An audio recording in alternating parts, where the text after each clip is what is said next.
got over the halfway line yet, and the home team. Yeah, that is Pat Nevin, former Chelsea man, twice Chelsea's Player of the Year. Long ball from the back from Colwell, and that lands for Nkunku down the left flank. Lewis comes across. Lewis gets a foot in. Cheers from the Manchester City fans. Nkunku was quickly back onto it though. Plays it infield. Lavia, square from him. Caicedo out towards the right-hand side. Here's Cole Palmer, man of last season for Chelsea, scorer in the European final for England right at the end of the last campaign, but to no avail. Palmer back towards Caicedo. Now Gusto on the right flank. Palmer makes himself available. The former Manchester City man. Remember the match here last season, unforgettable, the 4-4 when Palmer scored the late penalty in the 5th minute of added time to make it 4-4. Gusto now on the right. Gusto's cross is closed down, blocked behind. So what is given by Anthony Taylor as a goal kick to gasps from the home stands. Well, from this angle it did look like it should be a Chelsea corner kick. The assistant referee was in a very good position there. But it's the first time, we're 5 minutes into the game, it is the first time that Chelsea actually, it should have been a corner kick. We've just seen a slow motion of it there. The assistant referee got that one wrong, didn't spot it, but first time Chelsea have got good possession, held it well and got into a wide area. Yes, didn't do Anthony Taylor any favours there. He's not one of Chelsea's favourite referees, no. Anthony Taylor, and fans don't forgive quickly. If you remember, he sent off Mateo Kovacic of Manchester City when he was playing for Chelsea in the FA Cup final, and Chelsea fans have never forgiven him. No, absolutely not. In fact, his name was mentioned 3 or 4 times by Chelsea fans and other people around us before the game. And you don't often mention the referee when you're talking about players, but they take it personally. Chelsea 0, Manchester City 0 with 6 minutes on the clock. What's happening in the latest match at the Magic Weekend? Sharon Shortle. Well, it's a tight one, John. 7 minutes to go and it's Catalan 4, Hull Kingston Rovers 8. Bailey Sirinen levelled the scores for Catalan, and then just minutes later Peter Hiku hit back for Hull KR. Neither tries were converted, so it's Catalan's Dragons 4, Hull KR 8. Chelsea in possession inside their own half. We're following the games, the big matches in the 100 today. They're on Sports Extra, BBC 2, and big matches as well in the one-day cup, the semi-finals, with Somerset setting a big total for Leicestershire, and Glamorgan likewise for Warwickshire. So I'll let you know what's happened in those matches as Cucurella goes all the way back to Sanchez on the edge of the penalty area. Sanchez just puts a foot on the ball, and it's not being gung-ho from Enzo Maresca's Chelsea by any means. Long ball downfield and Nkunku won't reach that. It's out for a throw-in to Manchester City. It's happened twice in a row now. Chelsea have tried to play the ball long. This time it was goalkeeper. Previously it was Colwell tried to play it over the full back. Now I think they think Rico Lewis, he's not slow, but Nkunku is rated very, very highly for his pace. So they've tried it a couple of times, hasn't quite come off yet, but you can see that's the tactic that Chelsea want to use. Yeah, clearly that is something, and he's standing down there with his hand on his chin, Enzo Maresca. He's gone for tracksuit, trainers, and to his left, Pep Guardiola, all in black today. Here is Savinho, turns 10 yards inside the Chelsea half, through to Bernardo Silva, who hits the shot, but it's deflected. Defender came across, Levi Colwell, so it is a corner, first corner of the match to Manchester City. Very smart by Savinho. He drags players there, real intelligence. He knew where the players would be running. You just look at him, the way he plays there. I think him and Silva could really work well together because of their match intelligence. Yeah, Julian Alvarez is gone, but they've got Savinho, and he looks like a real box of tricks. Kevin De Bruyne with the corner to the back post. Anthony Taylor spotted an infringement. It's a free kick Chelsea's way for a foul by Haaland. I hope they look at that, because I'm not sure who pulling was for. Haaland's fallen into the goalkeeper there, but Enzo was just grabbing Haaland like a rugby tackle. You know, it's one of those ones, if you look at it, I mean, the foul there was given to that shouldn't have been a foul for Chelsea. No chance. At the same time, Haaland, you know, you have to do more than that to knock Haaland off his feet. Fernandes, that's a good ball for Chelsea, for Gusto, whose low cross is blocked by a sliding Gvardiol. Corner to Chelsea now at the other end. Just delightfully open. Look, it's not exploded yet as a game. but it's so open, it's so long, there is so much space, there's so many good players here. Palmer takes a quick corner, and now the left-footed cross is scooped goalwards by Wesley Fofana. It was between the penalty spot and the edge of the area, who went for something spectacular after it was curled in by Palmer, but it was high and wide by probably 5 or 6 yards. Goal kick. It is interesting, the managers know, or the coaches know each other very, very well, and the systems they're trying to play here are trying to match up, all that sort of stuff. But the weirdest thing is the huge amount of space in midfield, because the defenders, when you're playing at the back, the attackers are pushing away far up, which leaves 2 or 3 midfielders sometimes for the entirety of the midfield between themselves. There's a massive amount of space in there. It's so unusual. It's Chelsea 0, Manchester City 0. 5 Live and the World Service from BBC Radio mentioned the fact that Lavia is finally making his first start for Chelsea in a competitive match, so his competitive full debut. Fofana's another one. This is just his 21st appearance for Chelsea because of the problems that he had with injury after his signing from Leicester. He has Doku on the right-hand side. Doku takes on Cucurella. This is going to be a great contest. Then he pulls it back, and then Cucurella snaps in like that spaniel you were talking about. Actually a little bit more aggressive than a spaniel, and Fernandez plays it out to the far side to Palmer. That's won back by Savinho. Now it's Palmer chasing back on Savinho over there, 2 great young talents. Gvardiol receives it, Gvardiol square from him, Lewis central, Lewis works it to Doku, right side of the area, left foot, and he miscues it and hits it well wide. It actually went out of play closer to the corner flag than the goal kick. Chelsea. It was very good play. Actually, every time Savinho touches the ball, he looks pretty impressive, doesn't he? It looks like they've found another classic, certainly Manchester City type player there. But you're right about that battle between Doku and Cucurella just now. It's a joy. Cucurella will not stop tackling, will not stop getting forward, but neither would Doku stop trying to take him on. And there are great one-on-ones between the two of them. Yeah, and just to clarify again, Savinho on the left-hand side, Doku on the right. A number of matches being played at varying times up and down the countries, up and down the leagues. We're going to go very shortly to Bolton, but Chelsea win the ball back on the halfway line on Nkunku. Now here's Enzo Fernandez. Fernandez looks to play the ball right across field. He does, onto the left instep of Palmer, who brings it down, and then Palmer back centrally. A turn centre field for Chelsea by Caicedo, then back to Cucurella, and Chelsea are now testing Manchester City. This is the most meaning that we've had from them, the longest period of comfortable possession for Chelsea inside the Manchester City half. Still 0-0. Palmer through the middle to Jackson. Palmer gets it back, goes between 2 City players, and then in comes the tackle, in comes the challenge from Kovacic. Excellent, great work from him to win it back from the dangerous Palmer, and then De Bruyne swings one across field from left to right. This is for Doku to chase. Cucurella's in tight on him, Doku being forced back towards the halfway line and then back into his own half. Excellent period of play. It is, and the quality of the players out there is fantastic. We've hardly seen the likes of Kevin De Bruyne yet, nothing from here, or indeed Palmer.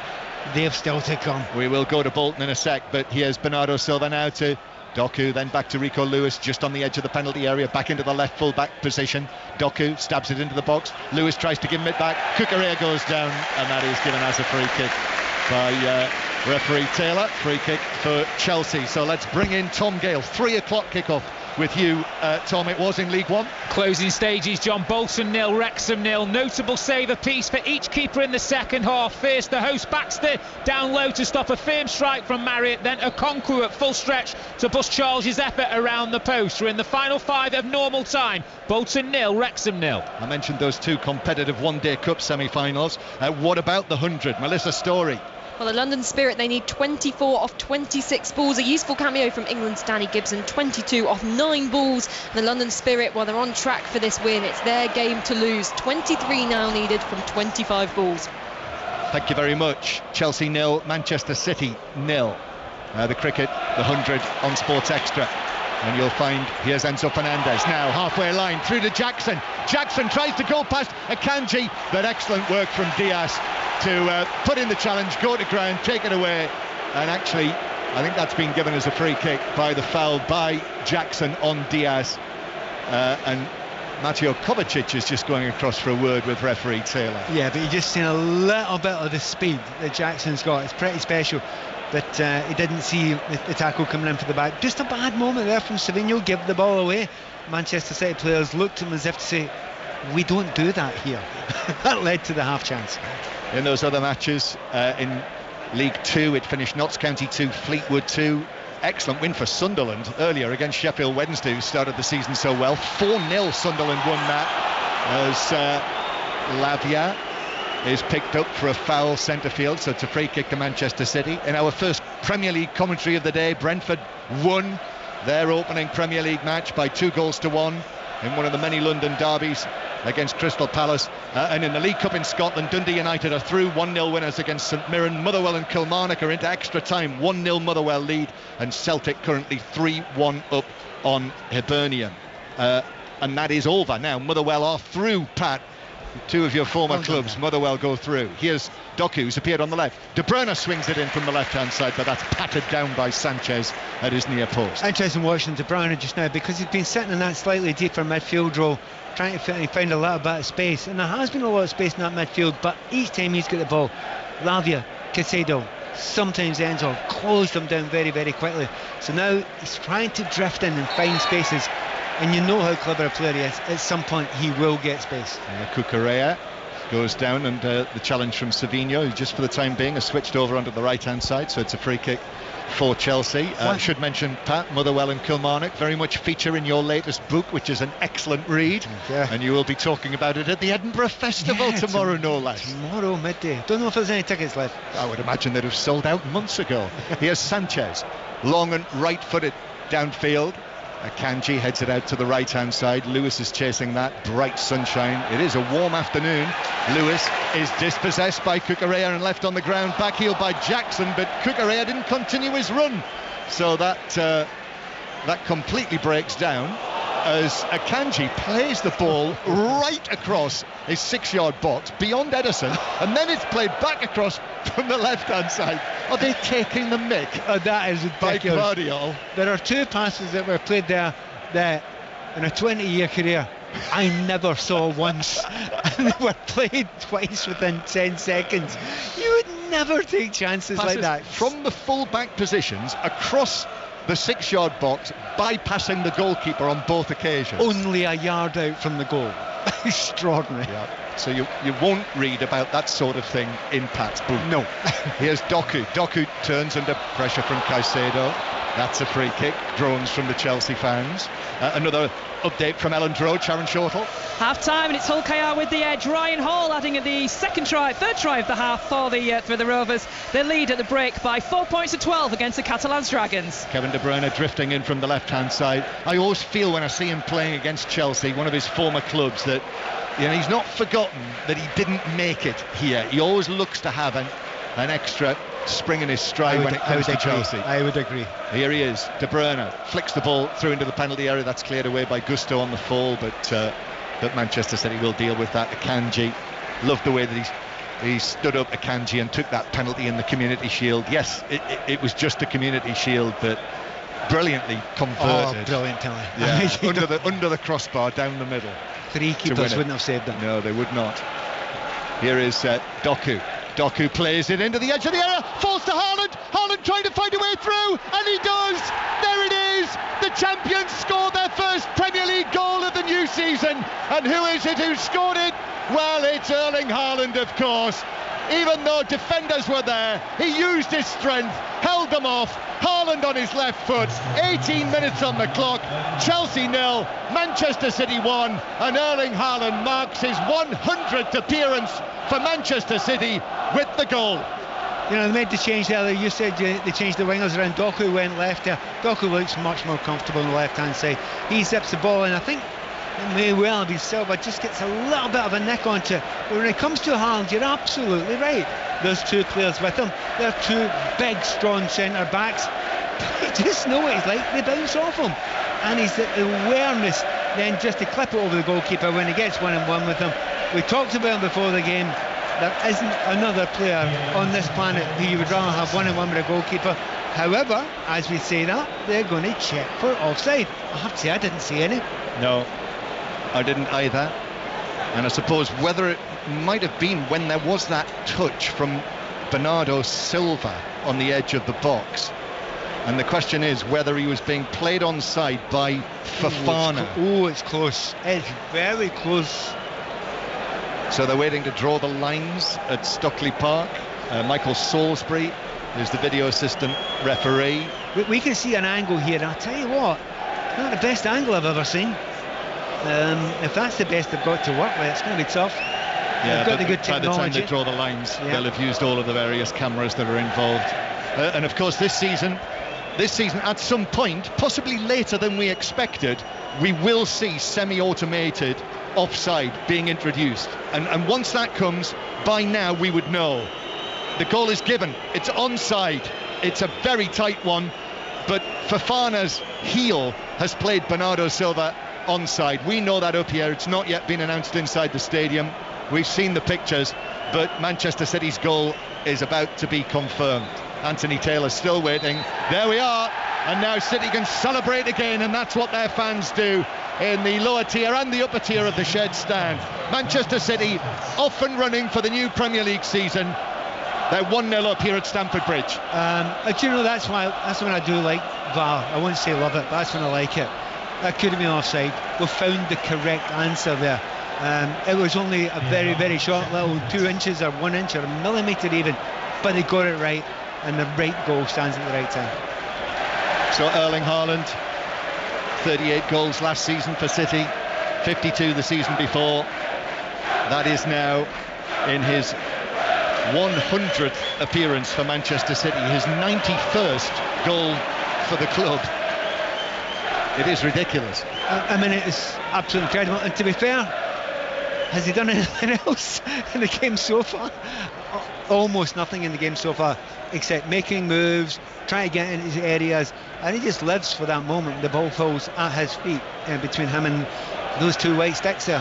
No, very, very special goal scorer. Yeah, the champions are in front. The goal scored in the 18th minute, and here they are, Manchester City, in the sky blue shirts, white shorts, and dark socks, playing the ball back towards the halfway line, where Akanji will roll it all the way back to goalkeeper Ederson. The other thing I meant to mention earlier, which is definitely worth mentioning now, 2 seasons ago, in City's first Premier League match of the season, so it was his league debut, Haaland scored 2 goals. Last season, in Manchester City's first Premier League game of the season at Burnley, Haaland scored 2 goals. And here's De Bruyne through the middle. De Bruyne curls it narrowly wide from the edge of the D. If he just got a little more draw on that, it would have been in the bottom corner. Do you know the weirdest thing about it is they're coming from an area, running. Rico Lewis is coming, sometimes Akanji's coming, certainly the wide Savinho's coming in as well. They're finding too much space, and I wonder if it's because Enzo is playing as a 10 and he's not coming back, he's not covering the space there, but he's not doing much going forward either so far. So you just wonder if that's something that Maresca will have to look to and say, well, the other Enzo has got to do a little bit more for the team defensively. Back to League One and Bolton. Tom Gale. Full time, Bolton 0, Wrexham 0. 2 sides fancied for promotion cancel each other out in the sunshine. Keepers Baxter and Okonkwo in fine form as they both pick up a first clean sheet of the season, as well as maintaining their unbeaten league starts. Full time, Bolton 0, Wrexham 0. Must be almost over as well in the Celtic Hibs match. Celtic, it would appear, going through with Motherwell and Dundee United earlier. We'll confirm that for you in a moment or two, but here come Chelsea now trying to respond to this. Ball deflected out of play for a throw-in to Enzo Maresca's side, who find themselves 1-0 down after the great promise really at the end of last season under Maurizio Pochettino. 5 wins in a row. They found a way, they settled a little. It was extraordinary because that came after an absolute hammering at the Emirates against Arsenal, and you thought, well, this just looks a shambles, it doesn't look organised, and suddenly it seemed to fall into place. But big changes, personnel changes in the group, also in the management as well, and it doesn't seem to have flowed quite as well. I mean, they don't look bad at the start here at this game, Chelsea, but it's not flowed. Certainly they can't get the likes of Palmer or Nkunku into the game. Chelsea trying to play it out from the back. Sanchez to Fofana and then Colwell And now forward from Cucurella, and Nkunku goes back to Lavia on the edge of the box. Lavia moving it from left to right. Now out there on the far side, Fofana slips it forward to Gusto, who just cuts back in field. So Doku is still now over on the left-hand side. It was Doku who created the goal from the left, so they played first 15 minutes, a little bit more than that with Doku on the right and Savinho on the left. Then they switched, then the goal came. Yeah, I just do not know why more teams with wingers don't do that more often. I find it astonishing, because almost all wingers can play both wings, because your strength is cutting in or going wide, depending on which side you're stronger with. I'm amazed it's not more common, and it's worked a treat for Manchester City when they changed it today. Back to Glasgow. Celtic through, Ailey. They are comfortably through, John, through to the quarter-finals with a 3-1 win over Hibs. Nicholas Kuhn and Dejan Maeda involved in all 3 goals. Kuhn twice the provider for Maeda before Maeda's insistence in the press forced a poor back pass, and Bursic could only smash his clearance off Kuhn into the net. Hibs got one back through Kukurejevic, but really they offered little. Defensively they were missing, and Celtic secure their spot here by winning 3-1. Yeah, and Motherwell went through with a goal in extra time from Ebi. Manchester City leading through a goal from Erling Haaland. Haaland just prowling through the middle up front. I mean, they were bouncing off him as he found a way through to score, as Akanji is dispossessed by Nkunku, and referee Taylor has given the free kick for Nkunku's challenge on Akanji that resulted in the Swiss central defender on the ground. Free kick, Manchester City. Yeah, referee seemed confident. He was in a good position there, but there's no doubt the defender was in real trouble there. Didn't have control of the ball. There was a bit of pushing both ways, and now having a close-up. Spot on, referee. Got it right. Chelsea 0, Manchester City 1. 6:06 today for the first time on a Sunday in the Premier League this season, so I'll let you know when the lines are open for that, with Robbie Savage and Chris Sutton again after a lively evening for them last night, as Chelsea have the ball with Fofana. Fofana thought about the long pass, but actually just begins to carry it forward towards the halfway line. Chelsea, who will be back in action on Thursday night, by the way, in the playoff match for the Europa Conference League. They've been paired with Servette, the Swiss side, so Stamford Bridge Thursday night, and then the return a week later in Switzerland. Chelsea back in Europe this season after that late run. Here's Gusto on the right hand side. Gusto is prevented from crossing it by Jeremy Doku, and then back it goes towards the halfway line again as Levi Colwell, who missed the end of last season with injury, which might well have cost him a place in the squad for the Euros.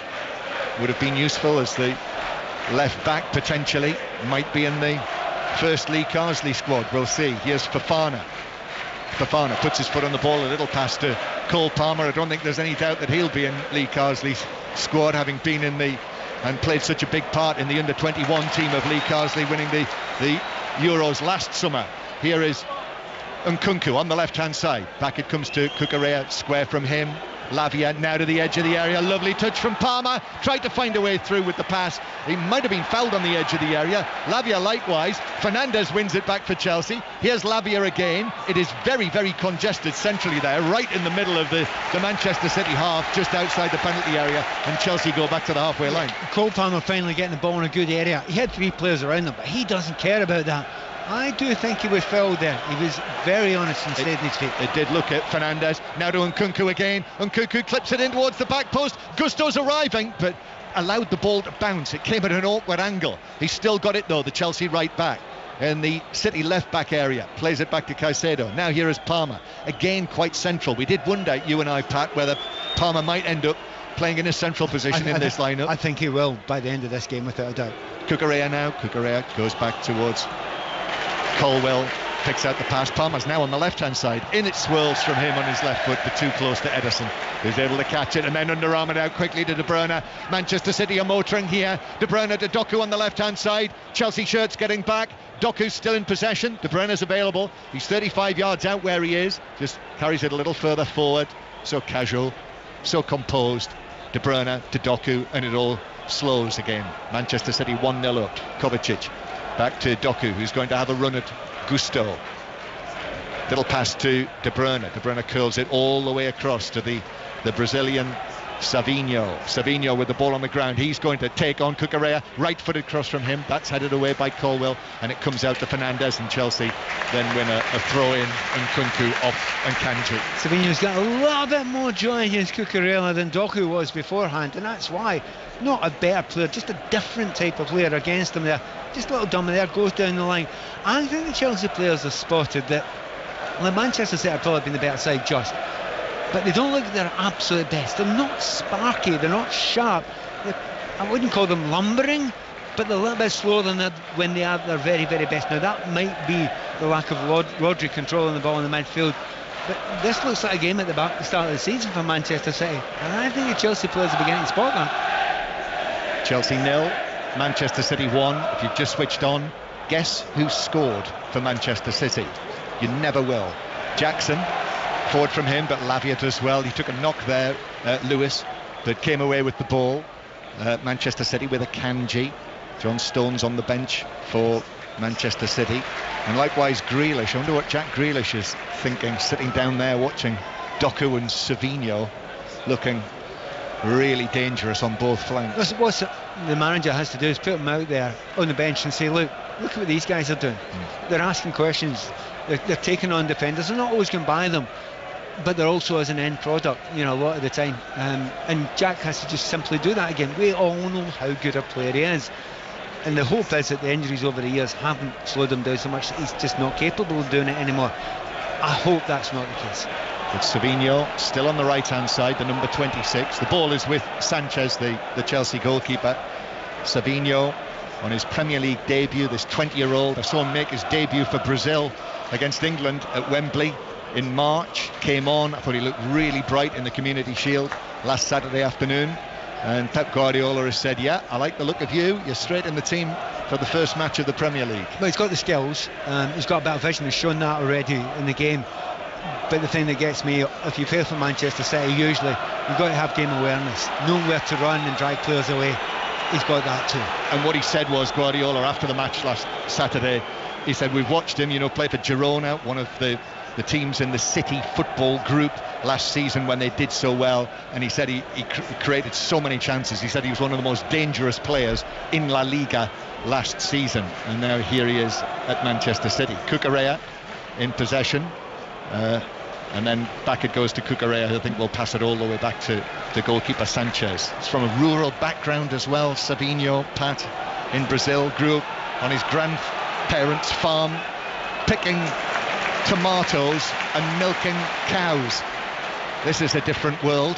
Here's Palmer down the right for Gusto. Now Fernandes on the edge of the area. In comes the challenge on him, which was I have to say, that was a heavy challenge that came in on Fernandes, right on the edge of the penalty area. They're looking at it. They're definitely going to look at that. There is a contact there, and it's whether Fernandes has just put on the brakes and taken the hit. But he's got himself in a good position there. Savinho's got close to him. I'm not convinced by that. I don't think he changed that. I think the referee. It's not that obvious that you go and change it. Yeah, I think that is another one, as we were discussing with Steve Sidwell last night. The referee, having seen that and not given it, I don't see now, with VAR operating as it will, that that is a referee's call. Absolutely. And the defender, Enzo just stops and waits for the hit or the push. It's not a big one, he just puts on the brakes. I've done it a million times before. Sometimes you get lucky with the referees, sometimes you don't. This time Enzo didn't. Yeah, Savinho. It was a clumsy challenge. It was a careless challenge. He ended up with his hands in the back of Fernandes, who went down, but referee Taylor said no penalty. And that's how it stands. And I'll tell you what, right now Fernandes is thinking, I wish I wouldn't have put on the brakes. I should have just had a go, because he was right on the edge of the 18-yard line. Nkunku just nips the ball back from Lewis, and now Cucurella on the overlap. Cucurella pulls it back from the dead ball line, but Guardiola came across, headed it away. Now Caicedo, lovely touch from Palmer, but there was cover there for Manchester City with Diaz. And now De Bruyne just overstretched, so Lavia won it back. Fernandes through the middle, overhits the ball through, and Ederson's able to easily pick it up. Back across London to Lords, Melissa Story? The London Spirit have won this year's 100 final. It went down to the wire. It was nervy at times. 6 needed off the final 5, but Deepti Sharma, the Indian international, sealed the win for the London Spirit with a 6. Savino skips past Cucurella, turns, gives it back. Kovacic's shot, that's blocked by a defender inside the area. Chelsea will look to counter-attack here. Needs the early pass, which it has from Caicedo, but Jackson is a mile offside. Play's allowed to continue. Jackson still going. Jackson shoots. It's blocked. It bounces to Gusto. There's no offside flag, intriguingly. I think it's closer than you think. Did he run from inside his own half? I think it's closer than you think. It probably was offside, but Gusto on the right, his cross. And I felt like Manchester City switched off there, and now the offside flag's up. And Manchester City's players and Pep Guardiola, all of them, the City players, Pep Guardiola, they all react as though somebody's just put an electric charge into their bottoms. Yeah, they're furious about it. Let's see. Now, look at it. It's not that extreme, is it? You thought there was clear daylight, didn't you? Yes. There's not. However, it's half a yard, but it's offside. So that's that. I mean, Pep Guardiola. You can just imagine Guardiola now. I think the referee and the assistant referee have done everything right there. Yeah, I really do. I think they could have put the flag up a little earlier. Like, you thought it was miles off, right? It wasn't. No. He was. The bodies were level, but he was leaning forward. So it's no more than half a yard. His body's offside. There's no clear daylight between them. So don't take a chance. Let it play out. It infuriates a lot of people. If he was 2 or 3 yards offside, fair enough. He wasn't. No. Pat is right. As City have the ball halfway inside their own half. You've just switched on to us. You've just got back into your car. I don't know. Afternoon like this, you could have been at the seaside eating 99s. Here's Lewis on the right-hand side. Savino, nice touch of the ball. He's past Cucurella as well. And now Savino into the shadow in front of the Matthew Harding stand. Cucurella's recovered, and Savino is able just to tap it back towards the halfway line. Manchester City leading 1-0. Kovacic back to Savino. Savino again. Cucurella seems to have hair all over the front of his face as he watches the ball being cleared by Nkunku on the edge of the area, and then a foul by Fernandez by Akanji. Free kick that Chelsea take quickly. They might regret that. Doku's won it back. Doku, right foot. Oh, what a save from Sanchez.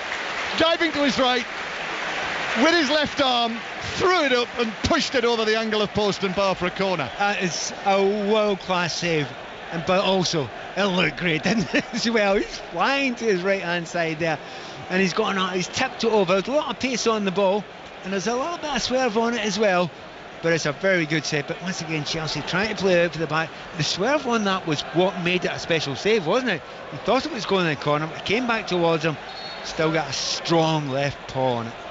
Half-time approaching, 6 or 7 minutes to play. It's a corner to Manchester City. In it comes from the left-hand side by De Bruyne, headed away by Chelsea on the edge of the 6-yard box. Kovacic back to Doku. Doku up against Lavia, low ball in now. Here's Gvardiol, who tried to prod it across the box, got it all wrong, and Chelsea should clear. Palmer's got it on the edge of his own box, which he does now get it away towards the halfway line. Back to Ellen Road, Sharon Shortle. It's been the ideal start to the second half for Hull KR. Captain Elliot Minchella gliding through the defence for his second try, leaving the Catalan defenders just looking at each other. We have played 5 minutes in this second half. It's Catalans Dragons 4, Hull Kingston Rovers 18. Savino receives it again on the right-hand side for Manchester City, plays it through to Bernardo Silva. Bernardo Silva, though dispossessed, is whipped away from him by Enzo Fernandez. I think there was a late challenge on Cucurella inside the box. He stayed down after he got the ball away, but Chelsea still in possession, so Anthony Taylor allows play to continue to develop, and then Fofana switches play to the right hand side, and Cole Palmer's off down the right wing. Kevin De Bruyne trying to get back there, his former teammate. Palmer clips it in left-footed, and Nkunku heads it back. Jackson with a touch, Fernandez with a shot, and that's blocked. Lewis and Akanji were both standing in the way of that. There are low fives between them. Together they were able to block it wide. Yeah, big good play. Finally Chelsea get Cole Palmer a position.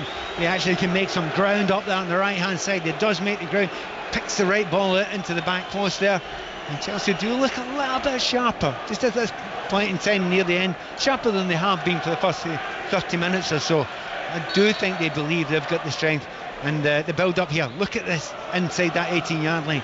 There's Chelsea players, 6 of them all together in a group just beyond the penalty spot, between the penalty spot and the edge of the area. Then they all separate. Fernandes takes the corner, and that's headed away by the Colossus himself, Haaland, at the near post. Oh, the blonde hair tied tightly back, and he's cleared it to Savinho, and Savinho slips it forward to Doku, and Doku now running at the Chelsea defence. It took a block. De Bruyne then finds Bernardo Silva. Bernardo Silva in the area, drags it back on his left foot, shoots, and it's saved by the legs of Sanchez. De Bruyne stayed down. There was a crunching challenge on him after he was able to pass the ball. City play on though. Kovacic, after that save from the legs, it didn't go out. Doku into the area. Challenge from Caicedo. De Bruyne is still down on his back, and actually Savinho sat down as well, and City are now going to put the ball out of play, Bernardo Silva, so that De Bruyne and Savinho can be looked at. Definitely going for referee Anthony Taylor there, because it looks clearly to me like an obvious free kick on Kevin De Bruyne. He was completely wiped out there. It's about 22 yards out, absolute dead centre, but of course they continue the move forward. They had a chance, so he's allowed them to play that ball there, looking for an advantage. But it was a ridiculous challenge here. I think it was Caicedo who made the challenge on De Bruyne, missed it by miles, and I think Kevin De Bruyne would have preferred to have got a free kick there. Yeah, and Doku as well. So the City player was coming in, Caicedo with a challenge, he was late. Savinho, and he's okay, De Bruyne, he's back on his feet, but actually it's Savinho who needs the physios to come on and have a look at him. He's got a problem with his, looks like his lower right leg. Yeah, I think we checked for the medial ligament there, so that might just be a little strain there as opposed to a kick. Maybe a possible little twist there, which, judging by his reaction just now, doesn't look particularly good for him, which is a real shame, because he's been one of the best, if not the best player on the pitch so far. He's come over to the right hand side, and Cucurella, who was given nothing to Doku, suddenly actually was getting lots and lots out of Cucurella. Left him for dead 2 or 3 times, but he's struggling a wee bit there. Yeah, Savinho continues to receive treatment. Chelsea 0, Manchester City 1. 606 later. 85058 to book your call, hashtag BBC 606. I'll tell you when the lines are open. You can read all about the football news, the statement from Raheem Sterling, who was completely left out by Manchester City. You can read all of the details of that on the BBC Sport website. Match of the Day 2 tonight for the highlights, and any time on the iPlayer, and every morning the 5 Live Football Daily, free from BBC Sounds. All of BBC Live Radio is on there, all of the football podcasts as well, including a brand new You'll Never Beat Kyle Walker, who's on the bench for City here, where he recaps on his feelings on what happened with England at the Euros. So you'll find that on BBC Sounds. But you can pause, rewind, listen again. If you're a Villa fan, you might want to have a listen back to last night's Premier League commentary when Villa played well and won. But 1-0 it is as play resumes, and Savinho has been helped off the field, but I think he's going to come back on, Pat. Yeah, that's good news, just for any football fan, because he is a joy to watch. By the way, you'll never beat Kyle Walker. How many youngsters know where that quote actually originally comes from? So who was the original player? Who was it that you could never beat? I think I do know that. Well, you should do. It's kind of slightly in the question. Yeah. Des Walker, wasn't it? Yes, Des Walker. As Gvardiol plays it back to goalkeeper Ederson, and then Akanji back across the penalty area, and Manchester City build from the back. Just a little quiet at Stamford Bridge now as half-time approaches into the last 2 minutes of the first half. Diaz very nearly caught in possession by Fernandes, but City from Diaz to Akanji, now to Kovacic. Now Lewis is moving forward, but Lavia comes across and does well, actually. Good challenge, puts pressure, got the tackle in, out of play on the halfway line. Yeah, he kind of done well on the defensively, and Nkunku and Lavia, working there, but creation that's been a real problem. Enzo's playing a little bit further forward, not really created a great deal so far. Yeah, so what are they going to do about it? Here's Jackson, square, and Nkunku centrally, finds Palmer just outside the box, left foot shot, Ederson goes down, he's lost it, and it's in! Jackson is there, but the offside flag is up, and the goal is ruled out. A fumble from Ederson, most unlike him from the Palmer shot. And the question is, has Adam Nunn, one of the best referee's assistants that we've got, one of the top men, has he got this call right? You know, it's a tough one because, I mean, you shouldn't be offside there because it's come from a long, long way out there when he's made the shot, and yeah, he's looking like very offside. I think he is. Very offside. Well done, assistant referee, gets it right again. Yeah, this is the usual team. This was the Euros team, Anthony Taylor and Gary Bezic and Adam Nunn. They're a real partnership. To underline just now, they've not officially announced it yet. No, they haven't. But it looks offside. Yeah, so let's just hold on until that is absolutely confirmed. But Jackson did look offside. I've seen those go the other way though before. Yeah, if there's a deflection or something else has happened, or something else out of shot. It is, you know, when semi-automated offside does come in, this is going to make a big difference because again, we know now we'd be back underway. Exactly. And so they're still drawing the lines, and the goal is, of course, he's offside, confirmed as being offside. So it remains Chelsea 0, Manchester City 1, and City still continue to lead through the Erling Haaland goal on his 100th appearance in all competitions for Manchester City. Do you know, very noticeable, talk about Haaland, you know, gets in these possessions, but you're looking at the amount of times Jackson scored goals that have been ruled offside. Those inches make a difference, and the top strikers know when to go. Lavia now through the middle, Jackson with a pass out to the left-hand side to Nkunku. Nkunku catches up with it and takes it back over towards the left. Cucurella. If you haven't heard, by the way, it was the news this week, but on social media now you can find the Premier League Match Centre, which will explain all of these various VAR decisions shortly after they're made. Although there were a couple of quite functional ones yesterday, but in the main, I think that is a positive move. Here's Gusto on the right-hand side. Gusto drags it back against Doku, and then back to the halfway line. We are in added time at the end of the first half. Just seconds to play. The champions 1-0 up. Cucurella way down below us, just runs his fingers through his hair as he gives it infield towards Colwill. And then Colwill again. It's an interesting one, isn't it? The England players were given plenty of time, whereas Chelsea with Cucurella, who went all the way. Here he is right in the start of the season as Nkunku takes it through the middle. Kovacic with a challenge. That's not given as a free kick. And then De Bruyne is bundled over by Jackson. That is given as a free kick. Jackson gets up, wagging his finger, but it's a free kick to City. Once again, he's not the most popular person. The manager got up both of them spot on. Absolutely right. But he's been closed down a lot, Kevin De Bruyne. I understand that. I mean, obviously Manchester City are trying to do the same with Cole Palmer. They have once left him, and they almost scored. But that shot on target, rebounded, but Jackson had gone offside. But the important players, the creative players, they're the ones that try to close down all the time.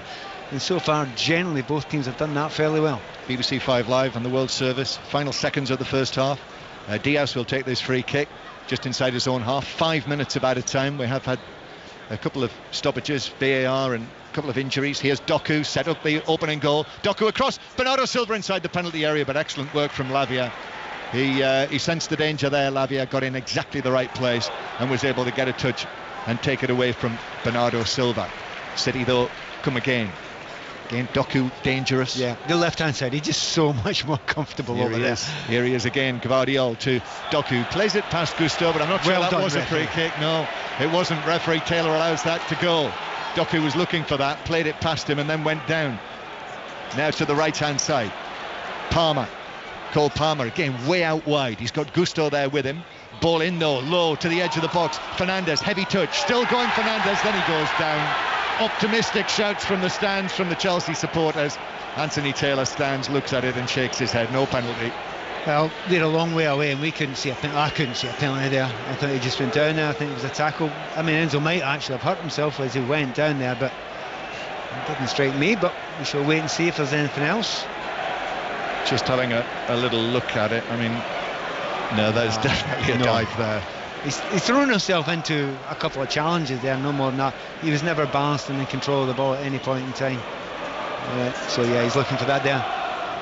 I've just seen the Premier League social media post about the goal that was ruled out for offside. And you know what I was saying about some of them being quite functional?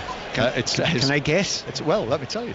VAR checked a potential penalty for a challenge. Oh no, that's not the one I was talking about. It was the offside I was going to yeah. No, not that one. no, I'll come back. Listen, basically it's a system that's very easy to use, John. Apparently, we were told. It's not me that's you. If it was me, I'd be an absolute whiz. What it said was VAR checked for offside and found that he was offside. So that was which is precisely the word you'd expect them to say there. Yeah. It kind of went a wee bit dull the last 5 minutes or so, doesn't it? Yeah, it's kind of a warm afternoon. Sort of afternoon, isn't it? Are you ready for a sleep? Yeah, it's kind of a wee bit soporific at this point in time. You shouldn't. Not what you expected. Not what you expected at this point in time. Last few weekends, you've been on the city at this time on a Sunday afternoon. I've been on the golf course. And then on the city. Yes. Right. Fernandez is okay. Just fell awkwardly. He threw himself to the ground, but did fall awkwardly. He's okay. There's so many things to talk about here, but do you know what? There's one guy I'm thinking about. I'll talk about in a minute. Long pass from Akanji. De Bruyne chasing that. Gusto got there first, though, inside the area. Defended it well, actually. Marlo Gusto. Now Cole Palmer passes it away to the halfway line. Jackson, that's a nice turn past Akanji. Jackson's pass forward. Now Nkunku, left side of the box. Nkunku, defenders are there and Lewis is able to block it, but it bounces back to Nkunku. Lovely footwork, past Lewis, then went down. However, Cucurella then swings it across the area. That's blocked. I think Nkunku was looking for that as well, even though Lewis stood there and did sort of stick out his backside. Nkunku ran into it. Yeah. So no penalty there either. Yeah, tight. I mean, Chelsea fans once again absolutely delighted with the referee, but that's not a clear-cut penalty. But that's the first moment of Nkunku where you've seen a little bit of skill, a little bit of pace. When the ball came back to him again, the problem was when he got into position to shoot, he didn't catch it at all. Yeah, listen, there is the half-time whistle. Boos. I think that's directed towards the officials as much as anything else, rather than a first 45 minutes performance by Enzo Maresca's Chelsea in the Premier League. But Nkunku there showing flashes of what a really extravagant talent that he can be. Just 14 appearances so far. However, it's been Manchester City's first half with Erling Haaland scoring the only goal, Pat Nevin. Yeah, caught the eye a couple of players. Doku a few times, we talked about him. And Savinho, maybe the best player on the park. Cucurella started well, but as soon as Savinho went up against him, he's been pressed back and he's been absolutely done 2 or 3 times. But when it comes right down to it, lots of technical chat, lots of different things going on. Big old centre forward bullies his way through the middle and scores a goal, and that's what it's all came down to after that. I was just about to say to you before we went away there, there's one guy I'm actually thinking of just now. Enzo has been very, very quiet in that kind of number 10 position. Do you know, if you're playing number 10, you've got to be creative, you've got to be creating things, you've got to be central to everything. He's been quite anonymous. 2 people I'm thinking about. Cole Palmer must want to play in there, have a bigger effect on. And also, if you're Conor Gallagher, you're thinking, I might do a bit better than that. Yeah, I wonder where he is this afternoon, Conor Gallagher. And just for the record, that Premier League match centre post when Jackson put the ball in the net after Ederson fumbled the Palmer shot says VAR checked and confirmed the referee's call of no goal as Jackson was in an offside position. Keep it simple. Yep. Chelsea 0, Manchester City 1. But Pat, I sort of feel like there's the penalty appeals from Chelsea have been a little bit desperate, but that aside, I think they've been pretty good. They've actually had more of the ball, which against Manchester City is no mean feat. Yeah, there was a period in the game, I'd say 20 minutes in or so, I mean, actually maybe even just after the goal, where Chelsea looked at each other, the players thought, actually, they're not all that just now. They're not the sharpest. I mean, Kevin De Bruyne doesn't look absolutely at full 100% sharpness. Neither, I have to say, does Haaland. Neither does Bernardo Silva. You know, and Kovacic, good player though he isn't Rodri. And they kind of looked at each other and thought, well, wait a minute, we should be getting more out of this. And then they did come more into the game. The problem is, they've not got the ball to Palmer, who hasn't been absolutely at his sharpest either. But when he has got the ball in a little bit of space, he's created the one chance. But the other problem they've got Caicedo, defensive midfielder, Lavia, defensive midfielder. So they stick Enzo up a little bit more forward. He's created nothing, absolutely nothing. They need a little bit more creativity on that pitch. Good news for them is they've got Neto, they've got Madueke, they've got Dewsbury Hall, who I have to say would be my temptation to bring on, if not now, certainly within 10 or 15 minutes. So yeah, a bit better from Chelsea. I don't think either team's playing brilliantly, but Man City have probably shaded it. There's a few of those Chelsea players, and you've just named them, who, you know, potentially they might look at changing at some point. I suspect Lavia's not one of them. Him alongside Caicedo's look pretty sharp. Yeah, he's a bit of a unit, isn't he? Yeah. Lavia, he's a big, strong lad. And what he's done is he killed the space for the vast majority of the time that Kevin De Bruyne has been trying to find. And that's really important when you're playing against Manchester City. You kill that space there because he finds it really well. But if you've got two set midfielders in Caicedo and Lavia, you should be able to do that to some degree. But yeah, he's done well. But that's a luxury. If you've got two in there, it's limiting your creativity a little bit further forward. It means you've only got Nkunku, Enzo and Palmer to try and create something for Jackson, and that might not be enough against a top team like Manchester City, because usually Chelsea want Gusto and Cucurella to go forward. They ain't getting forward because Doku and Savinho are holding them back. So it might have to be time to be brave for Maresca. He might do it now, he might do it after 10 or 15 minutes, but at some point one of those three midfielders has to make way for a little bit more offensive danger and creativity. From City's perspective, I know what you mean about neither team being, you know, necessarily 100% on it. I mean, it's the first day of the season, but yeah, I mean, who's City's best player in that first half? It's not really easy to say. I'd say Savinho probably. Okay. I don't think it's Haaland. Doku's got better since he went over to the left. Yeah, but no one's playing out of the skin. I think Silva and De Bruyne, as you will know yourself, how highly I rate both of those players, have not been absolutely brilliant. They've been closed down, not a lot of space in there for them. But no, they haven't been absolutely at their sparkling and controlling best. But it's been good enough so far to get ahead, to get the goal. But you know, if Chelsea scored a goal now, you wouldn't put it past Chelsea to come back and go and win this game, especially with the options that they've got on the bench. But then again, you have to remember, on that other bench is Foden and players like that are very, very good and can come on and change it. And Grealish as well, Walker, he can make a big difference going forward. So a lot of the decisions in this game will come from the benches when they make those changes, either at half-time or more likely 60 or 7 minutes in. Yeah, looks very nicely poised still. Chelsea 0, Manchester City 1, half-time at Stamford Bridge. We've got reaction on the way to Brentford 2, Crystal Palace 1. We'll hear from both of the managers. We'll speak to Robbie Savage as well ahead of 6:06 08 085 909 693. We will tell you the moment the lines open. Let's dip back into Super League's Magic Weekend. Lee Leopards already winners today. What about Catalan Dragons and Hull KR? Sharon Shortle. And it's Hull KR in command still. The latest try coming from Kalepi Tanganoa. Mikey Lewis hasn't got his kicking boots with him this afternoon. He's converted just one out of the tries that have been scored so far. But Hull KR on the way back to the top of Super League. Catalan Dragons 4, Hull KR 22. And we will give you the draw for the Scottish League Cup quarter-final after the news on 5 Live with Joe Critcher. The voice of the UK. This is BBC Radio 5 Live. The US Secretary of State, Antony Blinken, has arrived in Israel to push for a ceasefire and hostage release deal in Gaza. The US and Israel say they're optimistic about reaching an agreement since talks resumed in Doha last week. But Hamas says suggestions of progress are an illusion. Prison officers are warning the fast-tracking of criminal cases relating to recent riots and disorder in England and Northern Ireland is adding pressure to an already stretched prison system.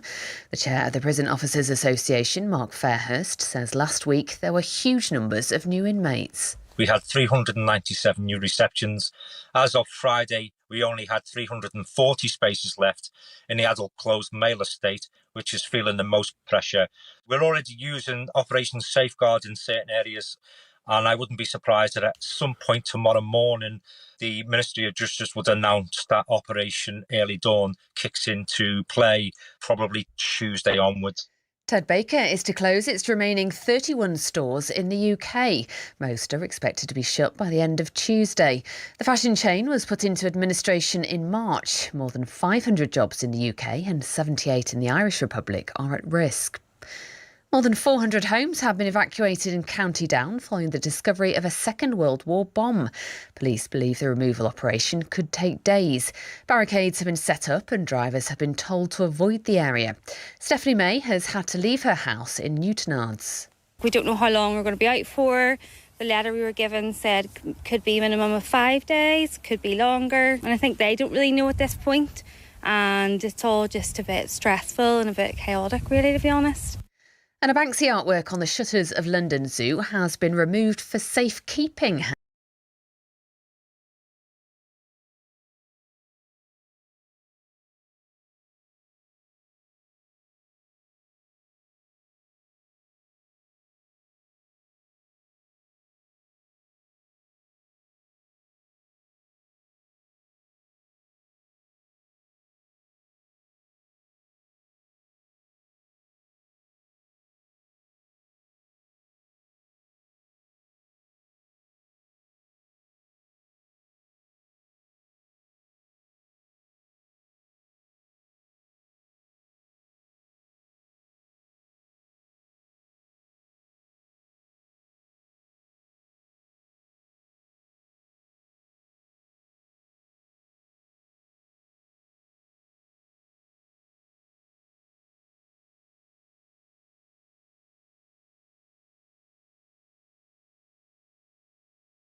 Didn't do as well as he'd like to have done at the Euros, fabulous player that he is, and what season he had last season. But, if you're a Chelsea fan, you're thinking, right, Savinho's off, that's good. And then you look, oh my goodness, it's Foden. Yeah, so Chelsea win the ball back after it was given away by Gvardiol, but Gvardiol's got to his feet, won it back, and actually passed it here to Doku, right down in front of the two managers on the side of the pitch. Doku races past them and then cuts back under pressure from Lavia, the former Manchester City youngster, starting a competitive match. Romeo Lavia for Chelsea for the first time here. I think he's acquitted himself quite well actually in the midfield. Chelsea team: Sanchez in goal, Gusto, Fofana, Colwill and Cucurella. Then Caicedo and Lavia, with Fernandes the captain, with Palmer and Nkunku and Jackson completing the front line. And Manchester City now with Foden on the right, but Ederson in goal, Lewis Akanji, Diaz and Gvardiol, Kovacic with De Bruyne and Bernardo Silva, Foden on the right, Doku on the left now, and Haaland through the middle. And the news, if you just switched on, didn't hear it earlier, Raheem Sterling completely left out against his former club and releasing a statement after the team news was confirmed. Oh, Sanchez has given the ball away to De Bruyne, and De Bruyne chips it right across the 6-yard box. That could have been dicey for Chelsea, and they're fortunate that it's ended up only in a throw-in to the home team over there. Yep, was it 2 or 3 goals in last night's match of the day given away by teams playing out from the back, and there's been a couple of occasions even in this game. A couple of goalkeepers got lucky yesterday, and on that occasion Sanchez got very lucky. Yep, Raheem Sterling releasing a statement just after the team was confirmed that he wasn't in the 20, so I'm sure that'll be something that Robbie Savage and Chris Sutton will be talking about on 606 later. But 1-0, they'll be talking about this match as well. City, I would say, Pat, just with their noses in front. Just about, but not a great deal. I don't think City have been absolutely on their game. They've not looked sharp. Actually, physically, and physique-wise and fitness-wise, Chelsea look at least as good, if possibly not better. But the technique that he showed just now and again from 1 or 2 players, particularly the wide players for City, and of course in that one pivotal moment from that man Haaland. And to be fair, apart from the goal, honestly, what has Haaland done? It's just about the square root of nothing. It doesn't matter. How many times do we say that? Yeah, it's Pat? Unbelievable. And then he ends up with 52 goals one season, 38 the next. By the way, don't take it as a negative. No. That's a positive. I'm saying well done, mate. So no Rodri, but all okay for Manchester City. Rodri has got a problem. Remember, he went off at half-time with a hamstring problem in the Euro final. Here's Kovacic playing in his position. Kovacic then is dispossessed. Good tackle by Caicedo. Caicedo then forward to Fernandes. Now Lavia near the centre circle. Rolls it through the middle to Jackson, who did have the ball in the net in the first half, but was in an offside position. Palmer now. Palmer's ball right across. Jackson trying to find a way through. Too congested. They got in one another's way, actually. Fernandes and Jackson, 2 defenders. The central defenders were in there too, and it came and went. Yeah, I think Enzo almost takes it off the feet of Jackson there, who just wanted to get it out of his feet there. And that's just Enzo desperate to get involved in the game, because he's playing in the 10 role, but he's not had a great effect in this game.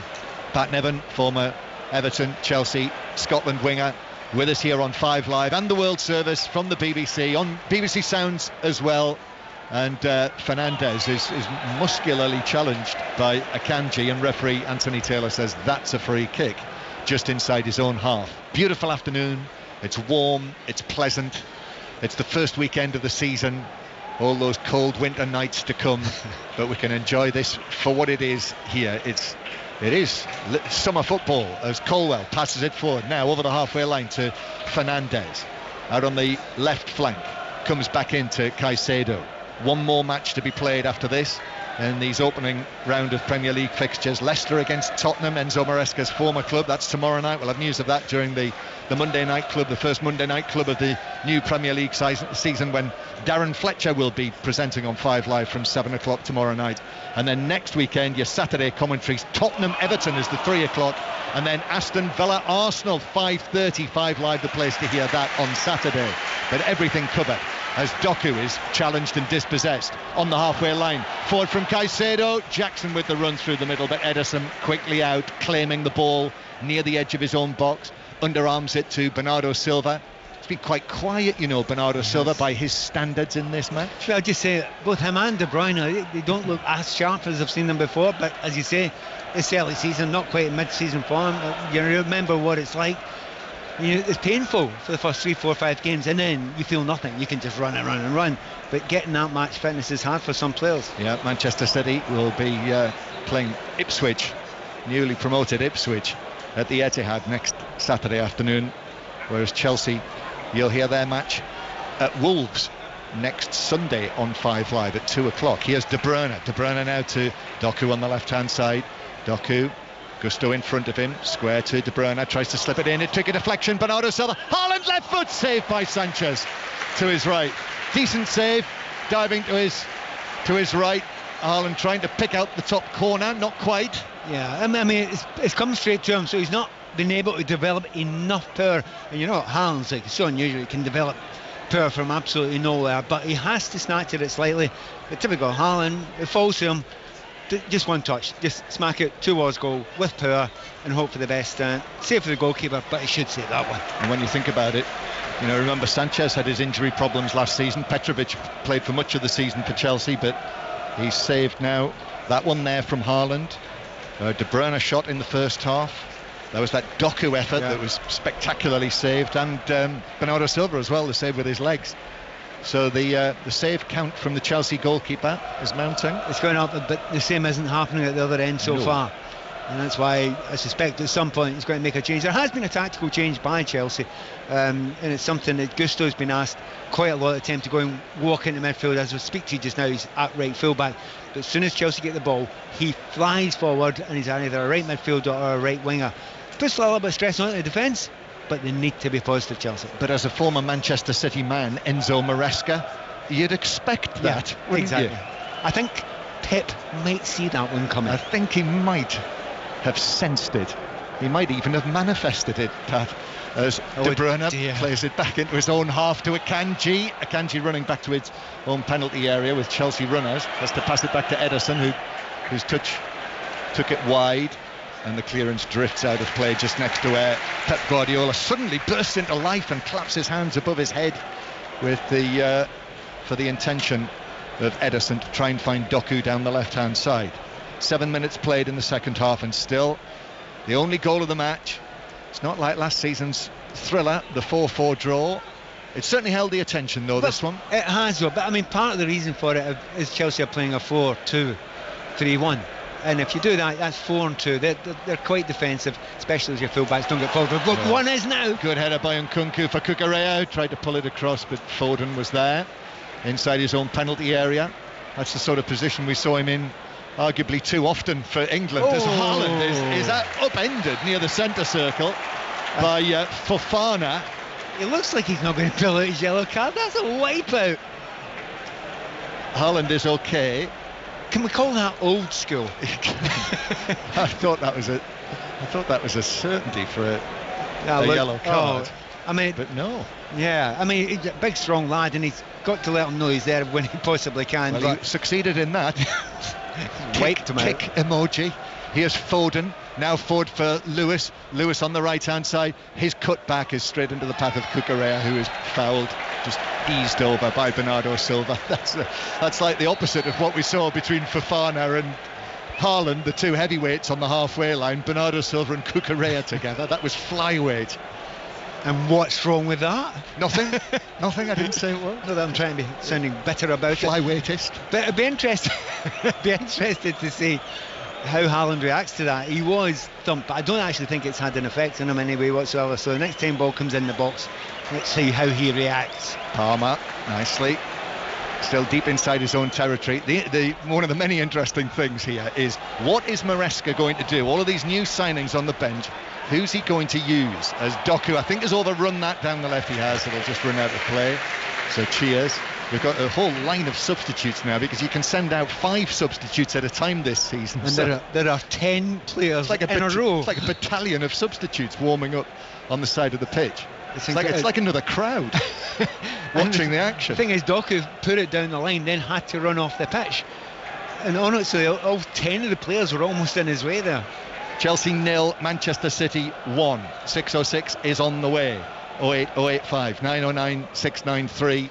Robbie Savage and Chris Sutton. Lavia playing the ball back into the penalty area to Sanchez, who shapes the pass to Cucurella, who's over there on the left-hand side. And that pass, actually, a little heavy, is given as a throw-in, which is being disputed by Nkunku, with Lewis already in position, having taken a ball off a cone, ready to take the throw-in on the left-hand side. Yeah, but Nkunku cleverly kept the other ball on the pitch. He did. He dropped it on the pitch. So 1-0 Manchester City lead. We heard what's happening in the 100, the men's match coming up.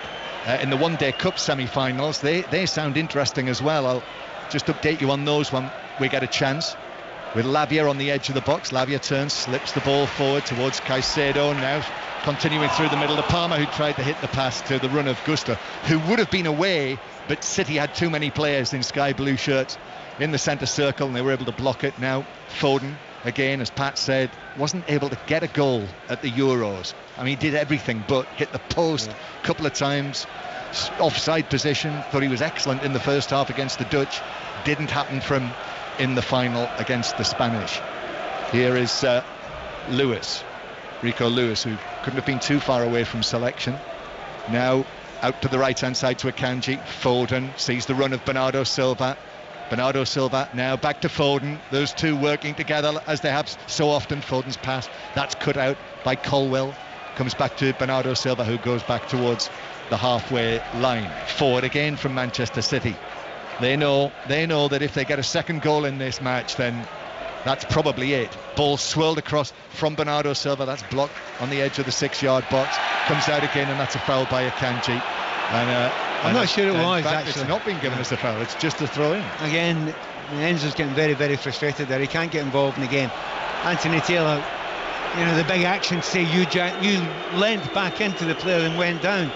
And to be honest, I'm not against this. When referees see the little tricks and the little scams and the little cons. Yeah, throw-in taken. And I'll tell you the answer to the question that I posed, Pat. I think you've seen him already. Pedro Neto is going to be the first Chelsea substitute. The big signing, over £50 million, Chelsea's biggest signing of the summer. He's ready to come on, and he's going to take the place of Christopher Nkunku. So a straight swap there. Pedro Neto, great talent. I'm sure you'll probably have seen him. Certainly if you're a Wolves fan, you'll know all about him. 5 years at Wolverhampton Wanderers. Had his problems with injuries last season, but here he is now being cheered on. Chelsea's new number 19, the Portuguese international. Right, understand that. I mean, absolutely natural in that position there. Like for like in the position. And Nkunku, big hopes for him when he came to Chelsea. He's had all his problems with injuries last season as well. People thought he was an out-and-out striker. He's not. That's not the strength of his position. But out wide, he's had limited effect in the game today. Yep, so he's on the field. Over there on the left-hand side, he's grown his hair a little longer. There's a few highlights in it as well since I last saw him. Here's Caicedo on the halfway line. 1-0 Manchester City lead. Chelsea begin to move it. Fernandes, Palmer on the right wing. Palmer begins to move infield. Square from him to Caicedo. Onto his right foot. Shoots straight into Bernardo Silva. Caicedo gets it back. Fernandes ball right across the 6-yard box, and Lewis for City at the far post with Neto arriving. Lewis turns it behind and is praised by his teammates. Although I think did he collide with a post? Well, either that he's got a problem. That Neto got a little bit of him as well. That's a brilliant ball in there. I mean, it's superb defending there. There's only one thing he do, and he has to get himself in exactly the right position there, Rico Lewis, and he does so. But Neto, that would have been his first touch in a Chelsea jersey. That wouldn't have been bad, would it? And he did. Lewis actually, he managed to get his hands up, so he blocked his fall, but he put his hands on the post. He's okay. Here's the corner, comes in, and actually hits Fofana at the near post when he was trying to twist, and therefore City are able to clear up to Doku. Doku's got to run here. Gusto trying to catch him. Doku's away from Gusto. There is cover from Caicedo. Doku plays it square, looking for Haaland, but he passed it straight into the path of Lavia, and the Chelsea man was able to calmly run the ball away. I know Doku's absolutely furious with himself that he didn't have a shot. There was an angled shot on there, but when you've got Haaland in the middle, you almost have to take a chance and try and find him. He couldn't do it. Here's a ball from Palmer. Lewis had to really get down, and he was in a full-on sprint with Neto down the left-hand side, and and the teenager for Manchester City just got there. 1-0 City lead. The champions in front through Haaland's first goal of the season. That is now 64 goals in 67 Premier League appearances for Erling Haaland. As Neto has possession, ball at his feet. Chelsea, the royal blue shirts, shorts, white socks. Here's Cucurella, middle of the Manchester City half.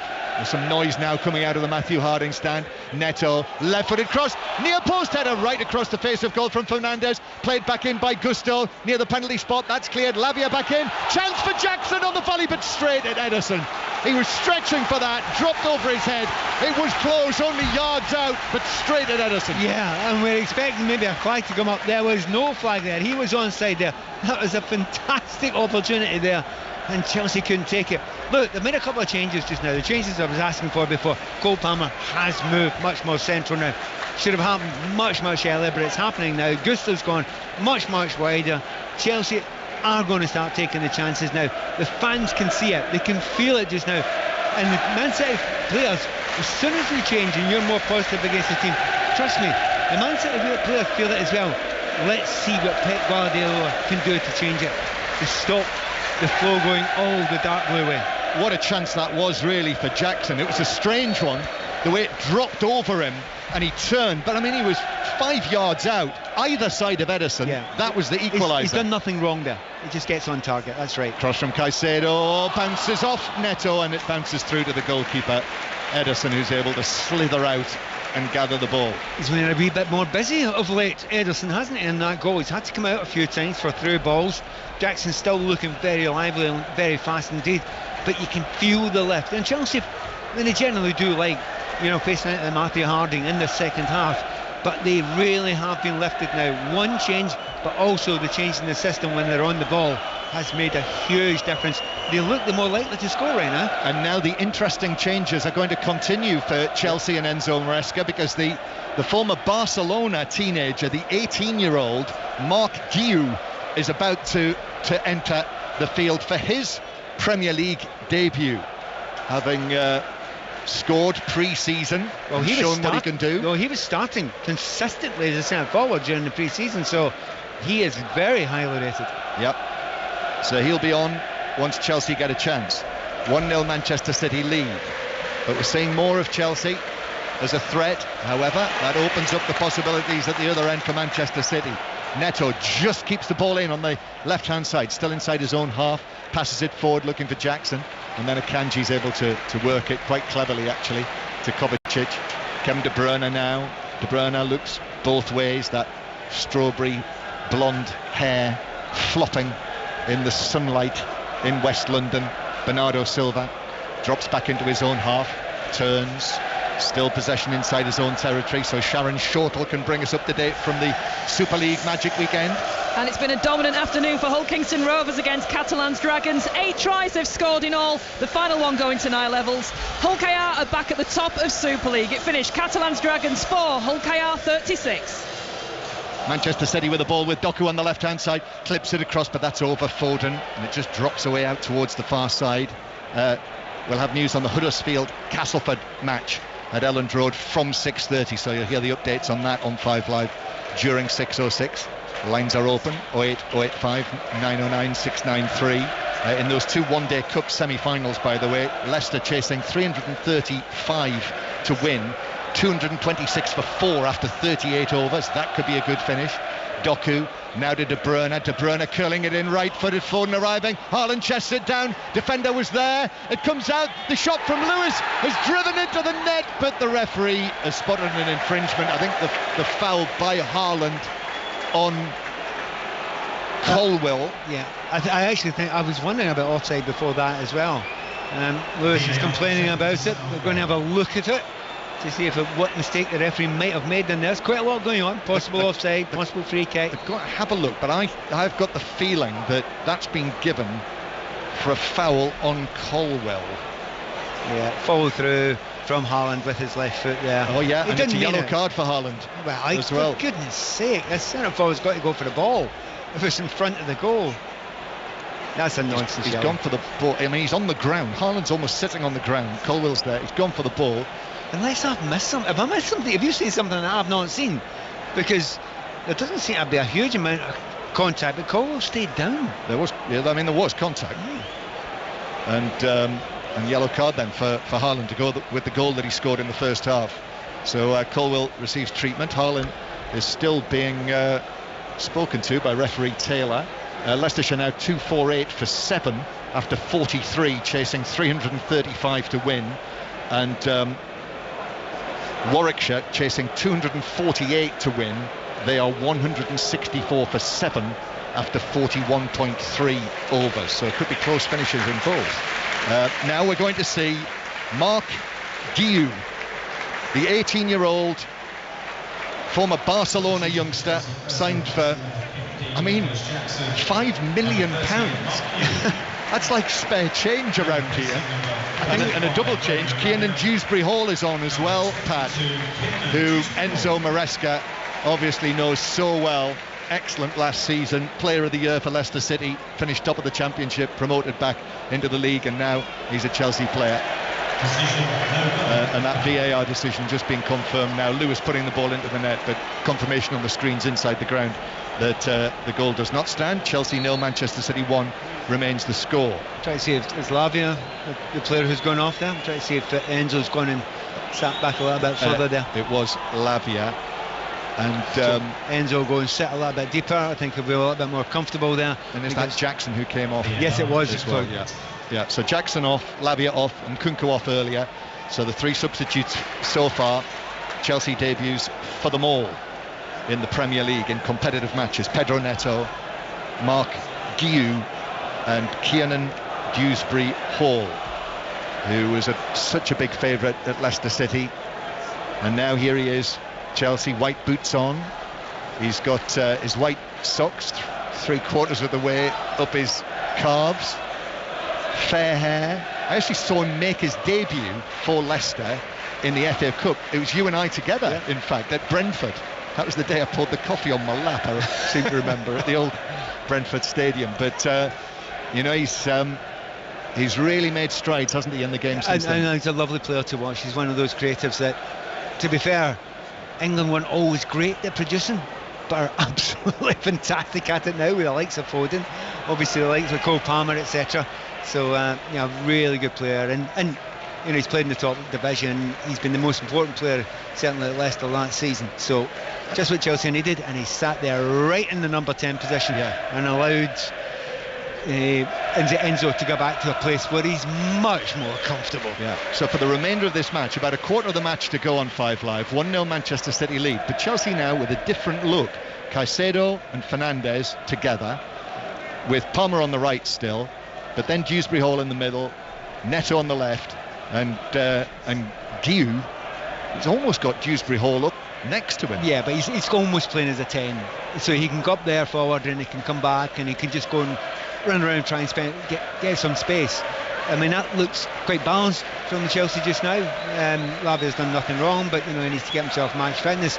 But the fact that they had those 3 players on, Caicedo, Lavia and Enzo, none of them really great creative players.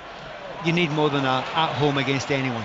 Here is De Bruyne, who might just have been fouled. He was by Fofana, but Chelsea fans don't like it, but he did just catch him. De Bruyne went down, free kick is given, and a free kick to Manchester City, who continue to lead by 1-0. 20 minutes to go, Pat. Yeah, Kevin De Bruyne has taken a few hits in this game, hasn't he? And sometimes takes some players, especially not the younger ones. By the way, I have no idea whatsoever what he's complaining about there for Fofana. It's as clear a tackle and a hit from the back as you'll ever see. Yeah, Kevin De Bruyne, who missed so much of last season, 5 months of it, still came through, won the title yet again. Manchester City champions in 6 of Guardiola's 8 seasons as the manager. Denied the double-double by Manchester United right at the end of the campaign. Akanji, long and forward from him. Colwell was underneath that for Chelsea. Now Caicedo. Here is Dewsbury-Hall, the number 22, Chelsea's number 22, with the fair hair, turns, gives it back to Cucurella. Now Enzo Fernandez again with a flourish. He passes it out to the left-hand side. Pedro Neto, little change of feet from him, back to Enzo Fernandez. Neto makes a run into the box, but Fernandez delays the pass, which he now hits high out to the right-hand side to Gusto. Infield from Gusto. Caicedo. Chelsea enjoying this possession inside the Manchester City half on this warm afternoon here, as they attack towards the Matthew Harding stand with Neto again. Neto, little ball to Fernandez, back now to Cucurella. Cucurella's cross towards the back post. Ederson comes, doesn't catch it. He actually dropped it, slipped through his fingertips, but it fell to Manchester City. Oh, but Doku's now given it away. Caicedo, square from him. Dewsbury Hall, square again. 25 yards out. Fernandez just holds off the challenge of Kovacic. Now Cucurella works it back to the left-hand side. They're putting good pressure on here. Neto with the cross, but there's no one there. All the way across the penalty area. Gvardiol just allows it to bounce and then lifts it away out of play for a throw-in. He was trying to get a deflection, actually, but he missed the Chelsea player. Balance of play. Chelsea look more likely just now. And that was before they made the changes. We really have got a little spring in the step, and part of it's the fact that, you know, Silva's not young, Kevin De Bruyne is not young anymore. I'm not saying they're ancient past it or anything like that. You know, Kovacic, again, not the youngest, not a spring chicken. When you come to the end of games against a lot of young players, and that's what Chelsea are famous for just now, that should give them some sort of advantage in these closing 20 minutes or so. Throw in up the line for City. Haaland is being wrestled by Fofana and is giving as good as he's getting, and he's won a throw in just in front of Pep Guardiola, who just walks away, speaks to Gvardiol, and the Croatian left back as he is, the number 24, sturdily built, bearded man, tall, is able to take the throw, which he made as if he was going to throw back into his own half, but turns and goes forward towards Haaland, who keeps his feet under pressure from Fofana. Fofana and Haaland again. Gusto's there as well. It bounces along the dead ball line for Fofana, who turns and clears it away. Gvardiol does well there. Little ball to Bernardo Silva. Square now. De Bruyne just outside the D. Curls the shot. Probably a yard wide at the top right corner. Do you know, 99% of other players, you say, why are you not giving it out to Foden there? Draw the defender, slip it to Foden. He's got a one-on-one with the keeper from a fairly decent angle, but he's got a one-on-one. However, it's Kevin De Bruyne. There's nobody more likely to go from there from 18 yards. But in the end, it's still the wrong decision. Should have played Foden in. Pat Nevin with us. Chelsea 0, Manchester City 1. 5 live in the World Service from the BBC. Lewis does well, turns, opens his body, plays it out to the right-hand side. Lewis continues his run into the box, but the cross is blocked by the sliding Fofana behind. Corner to Manchester City from the right. Yeah, brilliant play. Last couple of moves from Manchester City have looked a little bit more spirited there. Lewis gets to the corner there, and once again, if you just look in the middle, Haaland, 2 centre-backs marking him, had that ball get through past the defender, tapping, he was there, nobody near him. How he finds space in that middle of that park there is incredible. Well, I'm not ruling out a Chelsea equaliser, but neither can you rule out a Manchester City second. It's still absolutely open. This could go anywhere. Yeah, and it's a corner from the right that Anthony Taylor just saying, hang on a minute. Then he blows his whistles, pushing and pulling inside the penalty area. Corner taken short. Well, De Bruyne, it's a breakdown in communication with Bernardo Silva, and the two of them look at one another a bit like Dan Evans and Andy Murray playing the doubles at the Olympics when one of those shots went. How did that happen? Goal kick Chelsea. Do you know what? It was a brilliant ball through, and it's one of those classic ones where you don't play the player through, you zip it in towards his feet, knowing that he's got a touch that can take it. Except the player has to be watching when you do that. Silva wasn't. Yeah. The other thing to watch at the moment is Haaland and Fofana, who are having quite a ding-dong. Clever from Fofana, by the way, because he knows that Haaland is on a yellow card just now. He is nipping at him, he's pushing him, he's elbowing him. You know, if both of them get booked for it, well, Fofana wouldn't mind one little bit, because that would mean that Haaland would get sent off. He has to calm down a little bit, Haaland. Yeah. Great to see Fofana back after the knee problems that he's had. When he emerged at Leicester, he looked like a really, really good talent in central defence. De Bruyne now to Doku. Doku gets the ball stationary, actually, at his feet. Back to Gvardiol. Kevin De Bruyne again looks over his shoulder. It's accentuated that because of the bobbing of his hair. Akanji. Now back to Foden on the right hand side, but Foden quickly under pressure from Cucurella. Memories there of the Euros final back in Berlin just a few weeks ago now. Ederson, ball in front of his penalty area, to the right to Diaz, now to Akanji on the right flank, and it goes back to the goalkeeper again. 15 minutes to go, and it is finally poised. It is really, and you know, at the moment there's not been a lot of changes being made by Pep Guardiola. It looks as if he doesn't feel, he believes he can do that just now, but we shall see if that carries on. By the way, Rico Lewis, we have to have a word about him in a minute. Okay, here's Doku through the middle. Doku tries to roll the ball into the penalty area, but Fofana did well, got there first ahead of Haaland, then just got the ball away to Palmer, and now it's out to the far side to Kiernan Dewsbury-Hall, who is up against that man, Lewis, Pat. See, what he's done is, Pep Guardiola's, well, again, come back to it in a minute. Long pass from Fernandes, down the right hand side to Gusto. Gusto finds Palmer, edge of the area, back to Gusto near the dead ball line, but the cross is blocked by Diaz, still inside the penalty area. Gusto hits the ball straight into Kovacic, and it ricochets behind for what Anthony Taylor immediately says is a corner. It's not a penalty, it's not handball. Yeah, I know, it has hit his arm, there's no doubt about that, but if he had been at the meetings you and I have been at in the last week or so, you would know that you're not going to get a penalty for that this season. Again, they'll show the replays of it. He's tried to get his hand out of the way. He's not going to give a penalty kick for that, I don't think. He's just inches away from the ball when it was kicked. We shall see. We'll give it a little bit of a look at it. Yeah, that's confirmed. It's a corner. It's a corner. And Enzo Maresca on the halfway line, not making too much of a fuss about that. I think he would understand that. It is a corner. They've had the same explanation that we've had as well, the coaches and the players. So it is a corner. Palmer to take this, although Fernandes is there as well. 1-0 Manchester City lead. Palmer plays it into the back post, but Akanji stretching near the penalty spot, actually heads it away, comes out to Dewsbury-Hall, and now Dewsbury-Hall, Caicedo again. Dewsbury-Hall with that glittery Chelsea badge flashing on his chest. Back to Dewsbury-Hall again, square from him. Caicedo's 30 yards out, comes further back to the centre circle to Gusto. Fernandes now, Fernandes the captain. Last time Chelsea played in the Premier League, Conor Gallagher was the captain at the end of last season. Here is Dewsbury-Hall. Neto again, skips past his man, right for the ball into the penalty area, but onto the head of Diaz, who heads it away. Headed further away by Gvardiol, not cleared though. Chelsea come again.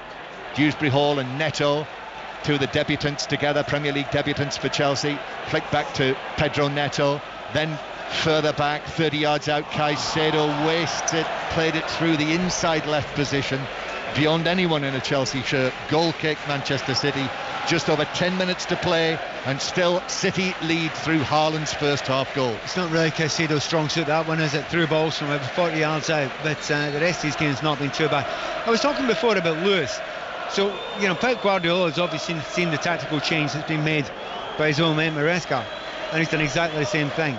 And Lewis has been going into right midfield, right wing, getting into dangerous areas, just the same way as Gusto was doing the other side. And those are, for a little period of time, becoming the most important players on this pitch. Lewis right now is away over on the far side, on the right hand side, and sprints forward as City pass it forward. Cucurella in a challenge with Foden has gone down. The ball's off the field for a throw into Manchester City. It's a cramp in the back of his leg, isn't it? Yeah, he's claiming. Now it has to be said, I was just about to say about 2 minutes ago that Cucurella during the Euros did spend a lot of time on the ground. There was a lot of rolling about, and let's be honest about it, feigning injury. He's not done any of that in this game so far. It's as if certain things you can do when you're playing international, you don't get away with in the Premier League. I do think that's not acting. I think he's got a little bit of cramp there. Yeah. This is a bit of a worry. Well, they've indicated that he needs to be substituted, and so we might well see another debutant for Chelsea, Renato Vega, one of the less heralded signings, and yet he's going to leave the pitch straight away. No chances with him, having gone all the way with Spain. Goes down like that, even if it does look like it's cramp, and he's back on his feet.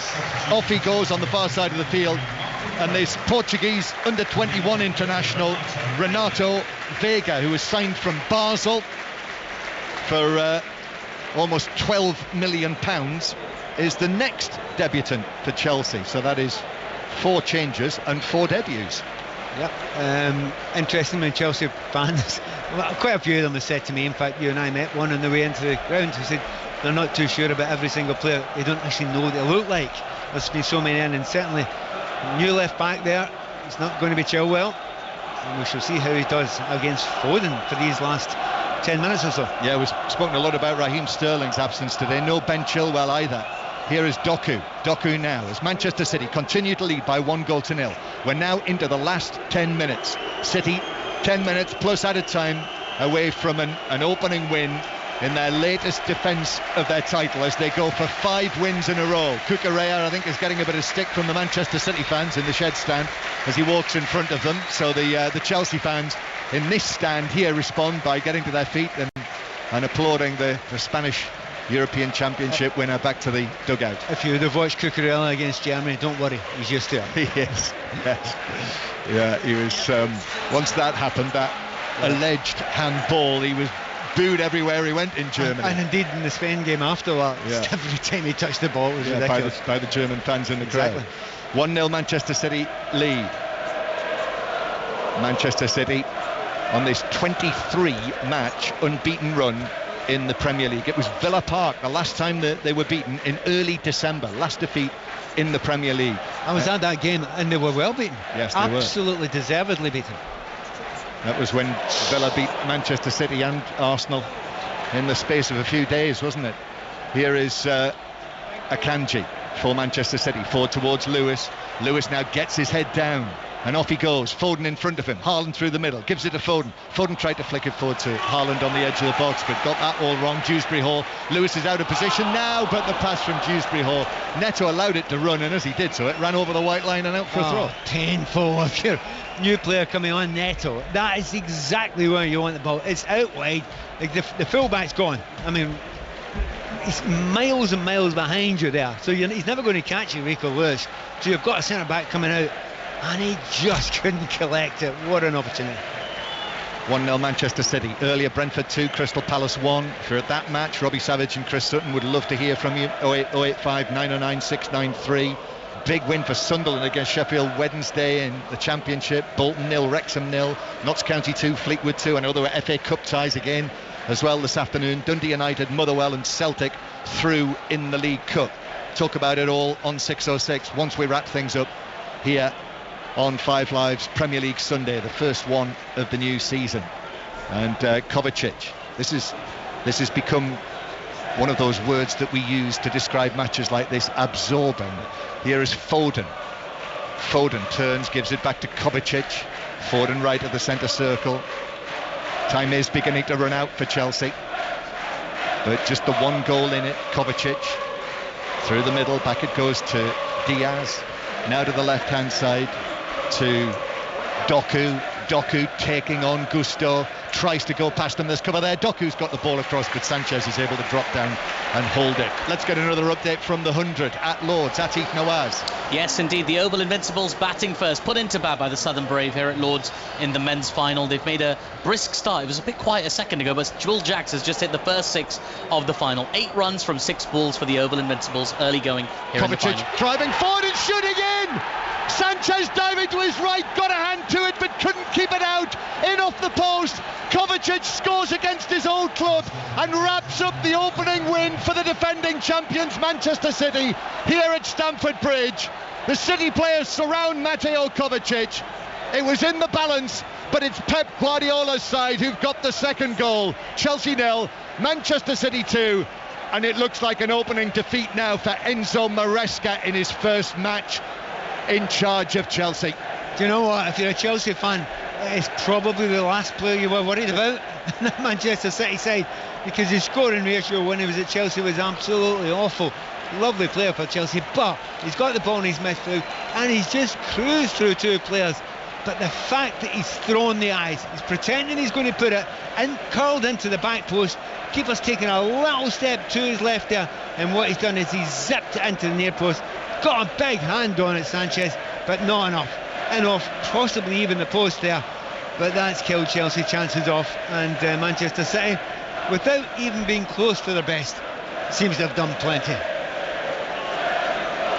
by no means a regular scorer in his Chelsea days. I think that's kind. I think he only scored 6 goals for them, no more than 2 in any season. Mind you, that was the end that he scored that spectacular goal, that kicking horse of a goal against Liverpool, if you remember that, when he backpedaled and volleyed it in. It wasn't as good as that, but it's done the trick for Manchester City today. A big relief for Manchester City, because Chelsea did look sharper as the second half went on. The changes they made, there was a lot of, by the way, VAR check. We're getting up.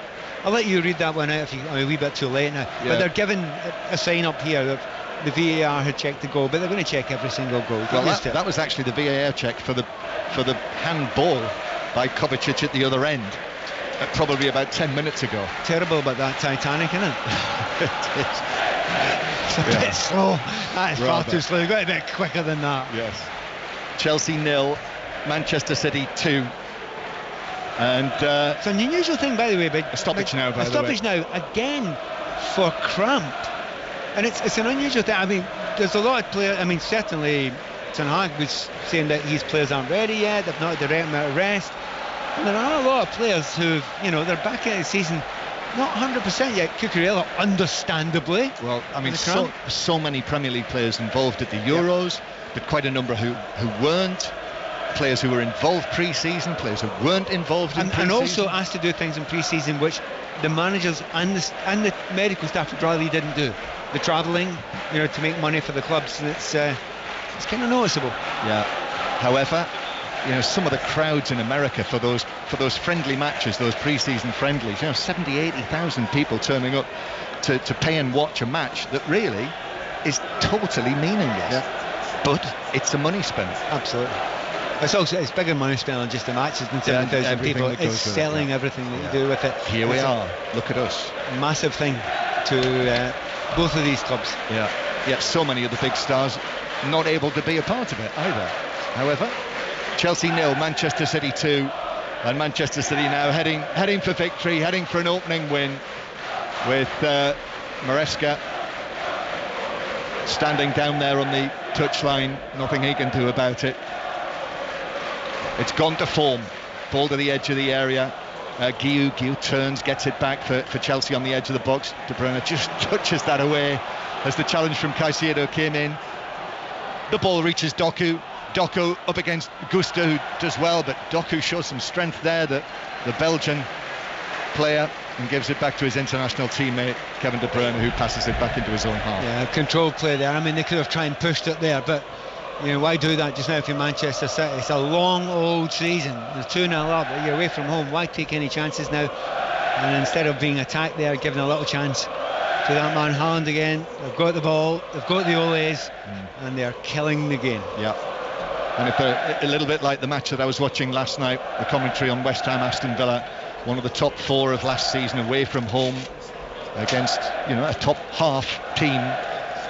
If there is to be a winner in the game like it was last night, it's the away team who deserves to win it. Yeah. Certainly the chances that they've created have been a lot bit better, but it's been moments of genius. That's been the difference in the end. Doku keeps his feet, challenged by Caicedo, and then there was the cover there, but the referee gives the free kick. He was caught, he was eased over, and actually it's a yellow card for the challenge by Caicedo. So free kick to Chelsea and a yellow card for Caicedo. 2-0 Manchester City lead. Lines open for 606 08 085 909 693.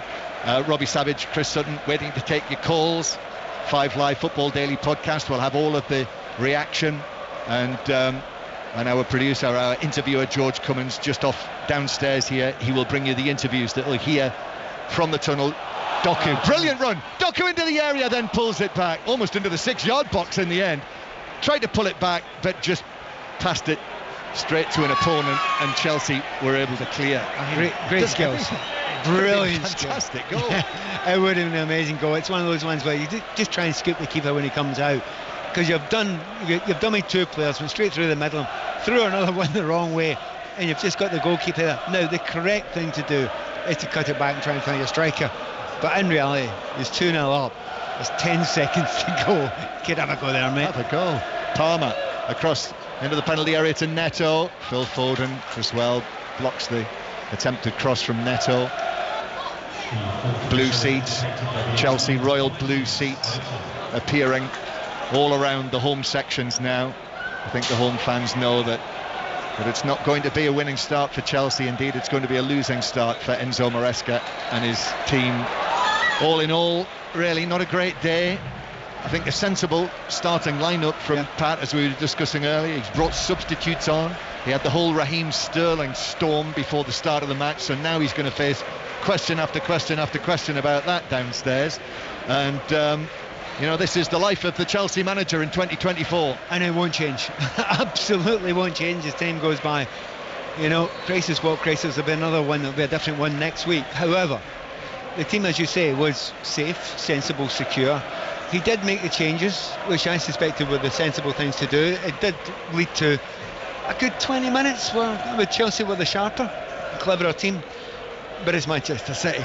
It's just the moments where the top players turn up. And even if you used to be a Chelsea player, particularly that second one, was a moment of absolute brilliance from Kovacic. Yeah, it was. They needed Jackson to score when he had that chance. Here's Dewsbury Hall, Neto. We're now into added time. So Manchester City closing in on victory. Kevin De Bruyne just fouls Cole Palmer. Palmer then plays it into Doku, but referee Taylor says you've taken it from the wrong place, so that means that Doku gets out of that little problem.